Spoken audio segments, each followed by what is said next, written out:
Alors, je vais vous présenter cette étude qui a été réalisée depuis 2023. C'est une étude multicentrique avec le CHU de Bordeaux, l'hôpital Cochin, le CHU de Cochin et l'Institut Sourdis Atlantique que je représente.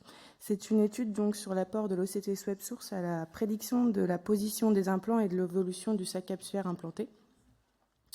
Cette étude volume a pour but de rechercher des relations entre les caractéristiques biométriques du cristallin et le positionnement des implants après chirurgie de cataracte. Les premiers résultats des études déjà publiées ont montré une grande variabilité des dimensions du cristallin dans les populations avec cataracte, et nous pensons que les facteurs prédictifs de la position effective de l'implant sont sans doute plus multifactoriels que la simple corrélation avec la profondeur de chambre antérieure préopératoire, impliquant donc le diamètre, la position équatoriale, l'épaisseur et le volume du cristallin.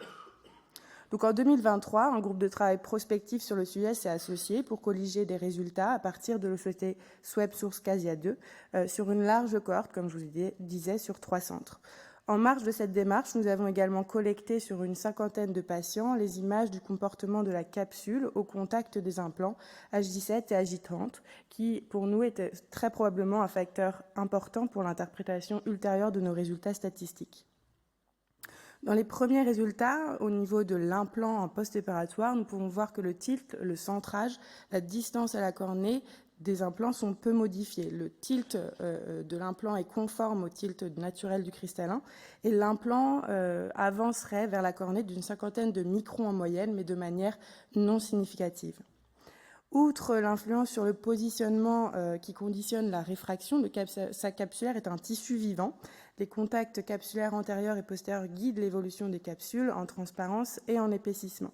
Ici, vous pouvez voir des images OCT à J7 et à J30 de l'implant situé dans son sac avec les capsules antérieures qui ne sont pas au contact et la capsule postérieure qui n'est pas au contact à J7 et qui vient au contact à J30. Ce qui est important de noter, c'est que la capsule étant transparente, dès J7, elle est déjà hyper réflective. Le comportement, dès J0, comme vous pouvez le voir, elle est déjà hyper réflective. Le comportement de la capsule à J0, par exemple, là, c'est des images à 2 heures de la chirurgie. Vous pouvez voir la capsule antérieure qui n'est pas au contact, la capsule postérieure fait des vagues derrière, et à J7, la capsule antérieure vient se positionner au contact, également la capsule postérieure. Et là, nous avons 4 modèles d'implants différents posés dans des sacs capsulaires de diamètre similaire, tous à J7. Et vous voyez la différence du comportement du sac capsulaire en fonction de l'implant. En haut à gauche, vous avez un implant qui n'a pas de contact capsulaire. En haut à droite, la capsule postérieure continue à faire des vagues et vient au contact. La capsule antérieure a un contact incomplet. Et en bas à droite, vous voyez carrément un contact bien complet des capsules postérieures et antérieures. Pour nous, c'est très important d'analyser ça en fonction de l'implant et il sera très probablement nécessaire de compléter avec des analyses ultérieures à plus long terme, voire quelques mois, voire plusieurs années. Pour nous, l'OCT Sweb Source de segment antérieur est un outil non invasif à forte résolution spatiale.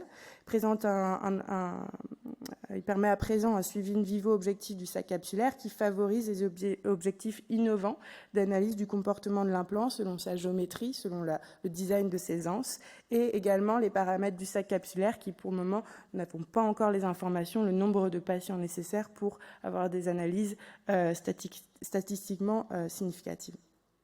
L'étude approfondie des contacts capsulaires permettra de comprendre leur influence sur la formation de la fibrose, qui pourra modifier non seulement la transparence des capsules, mais aussi la position de l'implant, qui notamment pourrait influer sur la réfraction à plus ou moins long terme.